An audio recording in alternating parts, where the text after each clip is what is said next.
এখানে একদল পুলিশ একটি বৃদ্ধা জম্বিকে তাড়া করে তাকে ধরার জন্য। এটি একটি বৃদ্ধা মহিলা ছিল, সে ভাইরাসের কারণে জম্বিতে পরিণত হয়েছিল। বৃদ্ধা জম্বিটি বাড়িতে দেখতে পায় একটি বেড়ালকে। বেড়ালটি তখন জম্বিকে দেখে অনেক ভয় পেয়ে গিয়েছিল, ভয় পেয়ে চিৎকার করতে থাকে। জম্বিটি বাড়ির মধ্যে চলে আসে, তখন বিড়ালটি ভয়ে দৌড়াতে লাগে।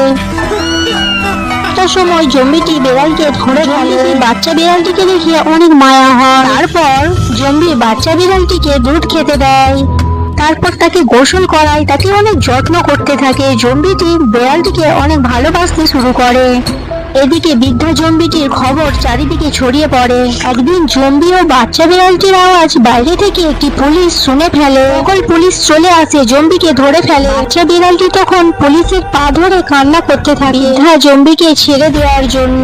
তারপর তাকে নিয়ে যাওয়া হয় সুস্থ করার জন্য। বৃদ্ধা জম্বিকে সুস্থ করার জন্য ভ্যাকসিন তৈরি করা হয়। তখন সেই ভ্যাকসিন তার শরীরে প্রবেশ করায় বাচ্চা বিড়ালটি তার জন্য দিনের পর দিন কান্না করত। কিছুদিন পর বৃদ্ধা মহিলাটি পুরোপুরি সুস্থ হয়ে গিয়ে বাড়ি ফিরে আসে। বৃদ্ধা মহিলাটি বাড়িতে এসে অনেক খুশি হয়ে যায়। ছোট বিড়ালটি তার অপেক্ষায় ছিল এটা দেখে। বিড়ালটি তাকে দেখে অবাক হয়ে যায়, কাছে ছুটতে চলে যায়। ভিডিওটি ভালো লেগে থাকলে একটি লাইক করে দিন, আর এরকম ভিডিও পাওয়ার জন্য চ্যানেলটি সাবস্ক্রাইব করে দিন।